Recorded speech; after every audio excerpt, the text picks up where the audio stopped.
Eighth pay commission 2026 में लागू होने वाला था। अभी जैसे आप जानते हैं अप्रैल 2026 चल रहा है, तो उस पे क्या प्रगति हुई है, उस पे बात करने के लिए हमारे साथ जुड़ रहे हैं यूआरएमयू के महामंत्री बीसी शर्मा जी, जिनसे जानेंगे कि अभी किस स्टेज में है और इनकी तरफ से सरकार को कौन कौन से अभी तक ज्ञापन सौंपे गए हैं। सर, बहुत बहुत स्वागत है आपका भारत न्यूज़ 360 टीवी में। जैसे कि सबको पता है कि एट्थ पे कमीशन लागू होने वाला था, तो अभी तक इस पे क्या कौन सी स्टेज पे ये चल रहा है और अभी आपकी तरफ से कौन कौन से जो है मुद्दे उठाए गए हैं इसमें? ऐसा है कि 10 साल के बाद जी। एट्थ पे कमीशन बैठा।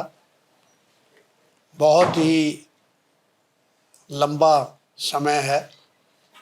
इस बीच में इस देश के अंदर महंगाई बढ़ी, टेक्नोलॉजी चेंज हुई, कई सिनारियो हुए, एजुकेशन कॉस्टली हुई, लेकिन वर्किंग एम्प्लॉय जो है, खासकर रेलवे में 12.5 लाख रेलवे कर्मचारी है, उन्होंने हर सिचुएशन को फेस करते हुए कोरोना काल को भी देखा, लेकिन फिर भी रेलवे की आउटपुट जो टारगेट था, अर्निंग का टारगेट था, लोडिंग का टारगेट था, पैसेंजर का टारगेट था, अब टारगेट जो है क्रिएट करके दिया।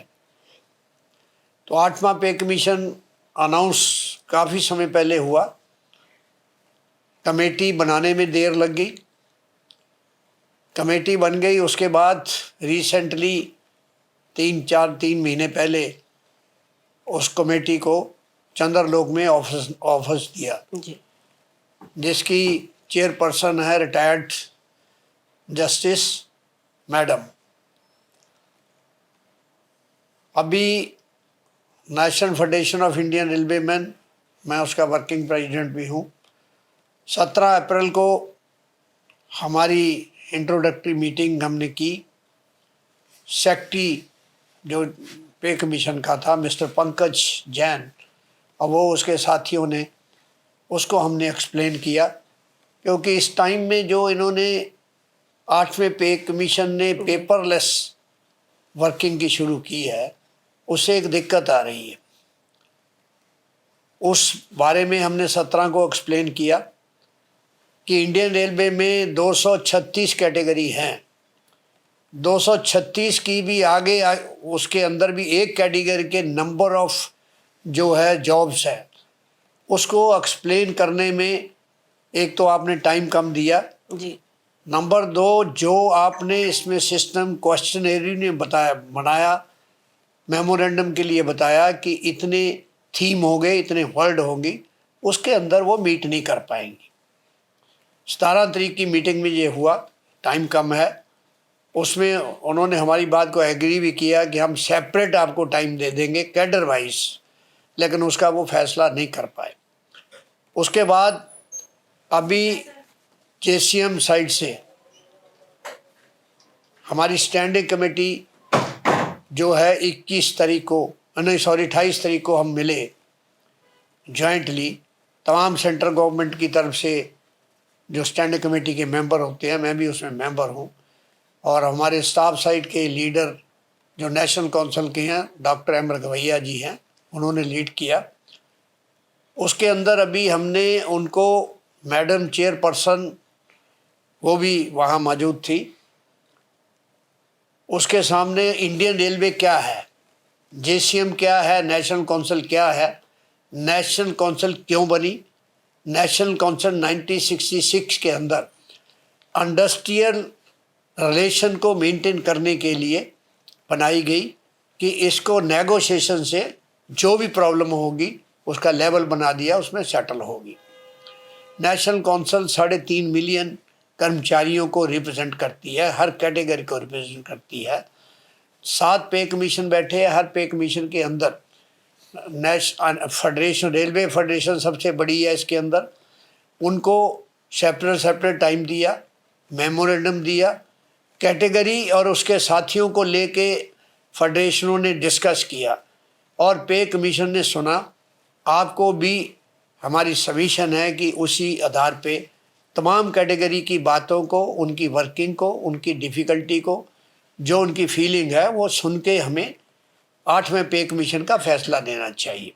कब तक उम्मीद है सर कि इसमें जो कार्य है अपने फाइनल स्टेज पे पहुंचेगा? अभी तो उन्होंने इसको डेट जो है 31 मई बढ़ा दी है, जो पहले 30 अप्रैल तक थी जी मेमोरेंडम देने की, क्योंकि हमने अपनी national federation of Indian railway की तरफ से मेमोरेंडम दे दिया, नेशनल काउंसिल की तरफ से भी मेमोरेंडम दे दिया, जो कैटेगरी वाइज एक्सप्लेन करते हुए जो उन्होंने परफॉर्मा दिया था, कोशिश किया उसी के अंदर।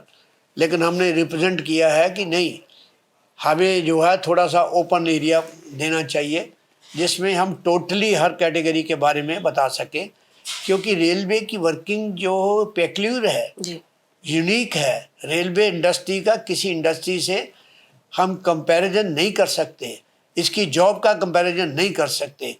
लोको पायलट किसी डिपार्टमेंट में नहीं है, ट्रेन मैनेजर किसी डिपार्टमेंट में नहीं है, जो है एसएनटी का स्टाफ किसी डिपार्टमेंट में नहीं है। तो इन तमाम हमारी 236 कैटेगरी आती हैं, उसको देखते हुए हमने 1 घंटा जो है सारा उनका जो पे कमीशन की सेक्रेटरी था, चेयरपर्सन थी और बाकी लोग भी बैठे थे, उनके सामने एक्सप्लेन किया। और उसी के अंदर हमने इशू पे डिस्कस किया, नॉर्मल जो बेसिस है कि रेलवे के अंदर जो या सेंट्रल गवर्नमेंट एम्प्लॉई 3 पीनी में उनकी मिनिमम पे फिक्स कैसे होनी चाहिए, क्या बेस बनाया हुआ है।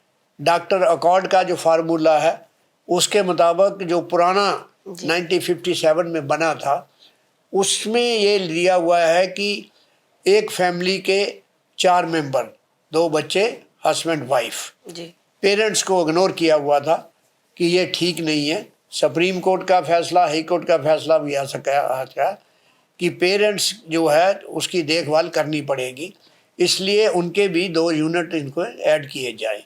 तो 5 यूनिट के ऊपर जो है हम लोगों ने मेमोरेंडम तैयार किया, जो अकॉर्ड फार्मूले के मुताबिक, ILO के फार्मूले के मुताबिक जो मार्केट के अंदर बास्केट का रेट आता है, दाल, चावल, आटा, घी, चीनी, तेल, मेडिसन, एजुकेशन और नई टेक्नोलॉजी, उसके लिए उन सब को जोड़ते हुए हमने एक्सप्लेन करके उनको बताया कि आजकल के समय में हमें मिनिमम जो लास्ट टाइम में 2.57 का आपने मल्टीप्लाई फैक्टर दिया था, वो हमें 3.83 का मल्टीप्लाई फैक्टर चाहिए। और उसके मुताबिक जो सारी है मिनिमम पे जो है 69,000 बनती है, तो वो पे जो है मिनिमम मिलनी चाहिए। सारी चीज़ों को, मार्केट को देखते हुए उस पे हमने एक्सप्लेन किया। साथ में हमने एक्सप्लेन किया उनको कि मिनिमम और मैक्सिमम का जो है 4th पे कमीशन तक गैप कम था, 5 में, 6 में और 6 में गैप ज़्यादा बढ़ गया है।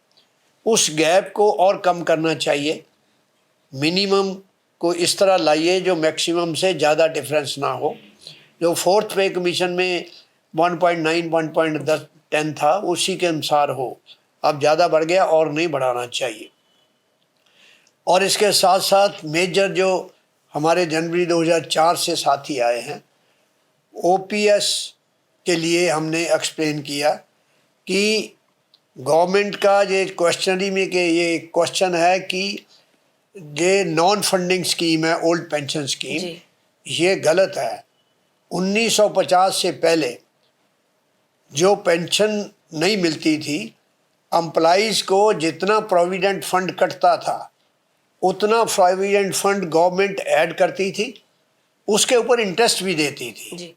उस समय जो वर्किंग क्लास थी, जिसमें हमारे NFIR के अध्यक्ष उस समय के हैं, उन्होंने खुद ऑप्शन उनसे ली राइटिंग में कि जो डबल पैसा मिलता है उसको विड्रा करना करेंगे और उसके तब आपको पेंशन देंगे। तो ये गलत है कि पुरानी जो पेंशन हमें 1957 से मिली है वो नॉन फंडिंग थी, नहीं, उसमें भी हमारा उन्होंने पैसा लिया, उसके बाद हमें पेंशन का रूप दिया। पेंशन का रूप क्यों दिया? सुप्रीम कोर्ट का फैसला है, और उस फैसले में उन्होंने कहा कि पेंशन कोई खरात नहीं है, कोई फीक नहीं है। पेंशन एक सारी युवावस्था में आगे बुढ़ापे तक जो वर्किंग क्लास में काम करता है उसको समान जन जीने का एक साधन है, सोशल साधन है। इसलिए पेंशन जो है वो मिलनी चाहिए। उसी बेस पे देन जो गवर्नमेंट थी उन्होंने इसको देखते हुए पेंशन जो है वो दी।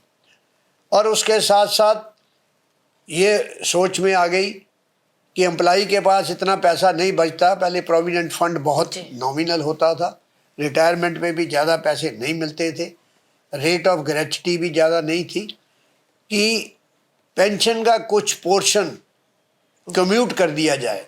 कम्यूट मीन्स सेल कहते हैं उसको। अगर हम सेल करते थे उस समय 1 रुपए के हमें 8 रुपए कुछ पैसे मिलते थे। वो एज ए लोन था। वो एम्प्लॉई 15 साल के अंदर विद इंटरेस्ट उसको रीपे करता था। उसलिए वो उसको वो कहते हैं अकोमोडेशन, वो उसको मिलती थी। लेकिन जब उसको कैलकुलेट करके सोचा कि वो 12 साल में ही 11.5 साल में वो पूरा हो जाता है पैसा विद इंटरेस्ट, तो उसको 15 साल क्यों, 3 साल पैसा ज़्यादा क्यों कटे। ये बात भी हमने कही कि हाई कोर्ट सुप्रीम कोर्ट का फैसला भी आ चुका है। कम्यूटेशन जो है वो 11 साल बाद उसको पूरी पेंशन एम्प्लॉई को मिलनी चाहिए। तो इन बातों को काफ़ी देर तक कहा और उसके बाद सुना। जो हमने स्केल प्रपोज किए हैं वो भी थोड़ा सा मैं बताना चाहूँगा कि हमारे भारतीय रेलवे के अंदर कि जो मिनिमम लेवल फर्स्ट 18,000 ले रहा था, साथ में पे 18,000 56,900, उसको हमने कहा कि ओपन एंडेड दो, 3.833 करके ओपन एंडेड, आगे नहीं होना चाहिए। 69,000 उसकी जो है पे होनी चाहिए मिनिमम। इसी तरह हमने पे स्केल 2 को मर्ज करके कहा कि 2 और 3 को मर्ज कर दो, और उसके अंदर जो पहले 21,700 और मैक्सिमम था 69,100, उसको हमने कहा 83,200 उसकी पे होनी चाहिए। इसी तरह पे स्केल जो हमारा 3 था उसको 4, 5 में मर्ज करके हमने ये कहा, उसको कम किए हमने स्केलों को कि 29,200, 92,300 जो था वो 1,12,000 होना चाहिए। इसी तरह एग्जिस्टिंग पे स्केल जो 4th है वो 6 उसको लेवल दे के 1,35,700 वो कहा हमने। और इसी तरह पे स्केल 5 को अब मर्ज करने के बाद 7 और 8 में जो 47,600 और 1,51,100 था उसको 1,82,500 प्रपोज किया। पे स्केल 6 को हमने कहा 9 और 10 में उसको मर्ज कर दीजिए, उसको 2,15,100 मिलना चाहिए। तो इस तरह जो है हमने सारे स्केल प्रपोज किए हैं। कुछ कैटेगरी को हमने कहा कि इसको मर्ज करके एक कैटेगरी करके उनको बेनिफिट दे दो। अलाउंसेस के बारे में भी हमने बताया, एडवांसेस के बारे में भी बताया। ये मेमोरेंडम दिया, फुली इसमें अभी डिस्कस नहीं हुआ, अभी और मीटिंगें होगी तो उसमें डिस्कस करें। लेकिन पे कमीशन में हमारी बातों को सुना, रिएक्शन अभी कुछ नहीं किया। अभी एक आज मैसेज आया कि ये पीरियड हमने 30 की जगह 31 में ही कर दिया है। हमने मैडम को कहा भी कि कुछ आप भी बोलिए, कह रही ने हम बात करेंगे उसके बाद बताएंगे। तो ये पे कमीशन का सिनेरियो है। इसमें रेलवे कर्मचारी कई कैडर जो है वो सोचते हैं कि हमें कम मिलेगा, क्योंकि हमारे पास ऐसी कैटेगरी जो रनिंग की है, चाहे वो गाड़ी चलाने वाला है या ट्रेन मैनेजर है, उनके साथ साथ में पे कमीशन ने बहुत बेइंसाफ़ी की हुई है। उनको 4200 में ही रखा है, चाहे वो हाई स्पीड ट्रेन चला रहा है, चाहे वो राजधानी चला रहा है, वंदे भारत चला रहा है, शताब्दी चला रहा है, हमेशा हाई स्पीड का फ़र्क होता है। उनको रखा। उनके लिए हमने प्रपोज किए, नया स्केल भी प्रपोज किया। बाकी कैटेगरी क्वालिफिकेशन के आधार पे जो किए बनाई है इन्होंने, क्वालिफिकेशन उसके आधार पे भी किया है। तो इस तरह का अभी डिस्कशन इस पे होगी, फर्दर आउटकम क्या निकलता है उसके बाद ही पता चलेगा। सर जैसे धन्यवाद। एक बहुत ज्वलंत मुद्दा रहा है अभी, जैसे आपने देखा कि अमेरिका और जो ईरान के युद्ध में काफ़ी सारी चीज़ें इफेक्टेड हुई हैं, जैसे एलपीजी महंगा हो गया, सारी चीज़ें हैं। तो जो हमारा ये आउटसोर्सिंग स्टाफ होता है, इनका जो मिनिमम वेजेस होता है, आपने देखा नोएडा में भी काफ़ी इसको हाई लेवल पे उठाया गया। पूरे नोएडा गौतम बुद्ध नगर के जो मजदूर क्लास के लोग थे, उन्होंने इसे बहुत बड़े लेवल पे उठाया कि जो इनके मिनिमम वेजेस है, जो इनको सैलरी प्रोवाइड होती है, बहुत कम है। अभी के टाइम पे ये सारी चीज़ें उनके लिए मैनेज करना बहुत बड़ी बात है। तो क्या यूआरएमयू अपने कर्मचारियों के जो इनके पास में जो अभी एम्प्लॉय हैं उनके लिए कोई कार्य कर रहा है? नंबर वन तो देखिए, जो अनऑर्गेनाइज सेक्टर के अंदर साथी हमारे काम करते जी। हैं, वो भी वर्किंग क्लास है, उनके साथ बेइंसाफ़ी जो उनका मालिक है वो करता है। जी। गवर्नमेंट ऑफ इंडिया ने सिटी वाइज अनस्किल्ड, स्किल्ड, जी। हाईली स्किल्ड सबके सुपरवाइजर, सबके रेट बनाए हुए हैं। जी। लेकिन कॉन्ट्रैक्टर, क्योंकि आज इस देश के अंदर जॉब की प्रॉब्लम है, बेरोजगारी 46% है भारतवर्ष के अंदर, उसके कारण जिसको जो मिलता है वो बेचारा जॉब कंपल्शन में करता है, वेयर एज उसका स्टेटस नहीं होता। जी। हायर क्वालिफिकेशन एएमआई किए होते हैं, बीटेक किए होते हैं, उनको भी लोअर जॉब में जो है वो जाते हैं। उसमें एक्सप्लॉयटेशन जो है जी। कॉन्ट्रैक्टर करता है, उसके ऊपर जो वेजेस बनता है, सिग्नेचर तो उसके ऊपर करता है वो, जी। एटीएम कार्ड बना के, लेकिन उनको वो पेमेंट मिलती नहीं है। इसलिए नोएडा हो, गाजियाबाद हो, गुड़गांव हो, सब जगह रिजेंटमेंट है। अच्छा किया उन्होंने, करना चाहिए सबको कि मिनिमम गवर्नमेंट ने जो लेट डाउन किया है आप उसका करिए। गवर्नमेंट ने जो हमारी अनऑर्गेनाइज लेबर है उसके लिए ईएसआई का भी प्रोविज़न दिया है, जी। प्रोविडेंट फंड का भी प्रोविज़न दिया है, लेकिन ये लोग देते नहीं। कोई कंप्लेंट करता है उसको नौकरी से उठा के बाहर कर देते हैं, क्योंकि जॉब नहीं है। जी। हमारा दूसरा साथी तैयार हो जाता है। इसलिए उनका डिसीजन ठीक था, उनसे उनको कुछ है, बाकियों को भी उनको फॉलो करना चाहिए। और उनको गवर्नमेंट का जो रेट बनाया हुआ है, जैसे महंगाई बढ़ती है बढ़ता है, उनका रेट भी रिवाइज होता है, उनको वो रेट मिलना चाहिए। सर जैसे अभी कुछ टाइम रेलवे के अंदर अभी जी। प्राइवेटाइजेशन है, उसके अंदर भी एक्सप्लॉयटेशन जी। है। ठेकेदार और उसके अंदर कुछ रेलवे के साथी भी मिले होते हैं उसको करने के लिए, वो भी उनको मिनिमम बेस जो ऑलरेडी है, हालांकि बोर्ड उसके ऊपर आरबी नंबर निकालता है, रेट उसको सर्कुलेट करता है, वो रेट उनको नहीं मिलते हैं। फिर भी यहाँ पता लगता है, हम लोग जंप करते हैं कि इनको मिनिमम बेस जो है उनको दीजिए। सर जैसे अभी आपने देखा था लास्ट मंथ जो ऑल इंडिया पॉइंट्समैन एसोसिएशन था, उसके द्वारा आपको ज्ञापन सौंपा गया था। कुछ उनकी मांगे थी, जैसे यूनिफॉर्म को लेके या जो भी सुरक्षा संसाधन होते हैं उनके लेके आपकी तरफ से आपको ज्ञापन सौंपा था, और ARIF को भी सौंपा था। तो उस पर आपकी तरफ से क्या सहयोग रहा है? क्या उस पर कोई देखिए, अभी बदलाव मिला पॉइंट्समैन है? का ऑलरेडी 4 ग्रेड की अपग्रेडेशन के लिए बोर्ड से रिकमेंड करा के फाइनेंस मिनिस्ट्री में किया हुआ है, अप्रूव होके भी आ गया। जी। उसमें वो जो कंडीशन DOPT लगा रही है जी। वो हमें एग्रीवेबल नहीं है। वो कहते हैं कि एक प्रमोशन में 5 साल का गैप होना चाहिए। जी। इंडियन रेलवे के अंदर मैनुअल में हर कैटेगरी में 2 साल बाद प्रमोशन होती है। ओके। अभी रिसेंटली उनके ऑर्डर जो है बोर्ड से बात हो गई है, बोर्ड भी हमारी बात से सहमत है, अभी रिसेंटली जल्दी उसके ऑर्डर आने वाले हैं। इसी तरह सबसे बड़ी बात, 21 अप्रैल को कैडर स्ट्रक्चरिंग की मीटिंग हुई। जी। उस मीटिंग के अंदर हमारा यही था कि नई पोस्टें सरेंडर नहीं होनी चाहिए, और जो ऑलरेडी सरेंडर लाइव पोस्टें हो चुकी है उसके साथ ही मैचिंग दे के आप अपग्रेडेशन करिए। उससे नंबर ऑफ कैटेगरी तो कुछ कम हुई, जी। 15 कैटेगरी आई जिनके 50% अपग्रेडेशन नहीं थी, लेकिन हम इसमें सक्सेस हो गए कि बिना मैचिंग के 15 कैटेगरियों को हायर ग्रेड की परसेंटेज मिली और वो नवंबर 2023 से मिलेगी। वो भी जल्दी ही ऑर्डर पे कमीशन के आने से पहले हो जाएंगे। बहुत बहुत धन्यवाद सर आपका। तो जैसे कि देखा आपने, बीसी शर्मा जी ने अपने विचार जो है काफ़ी अच्छे ढंग से जो है हमारे सामने रखे, और जो भी इनके मुद्दे रहते हैं अक्सर आप देखते हैं कि ये बहुत बड़े लेवल पे उठाते हैं और उन पे कहीं ना कहीं कार्रवाई भी होती है।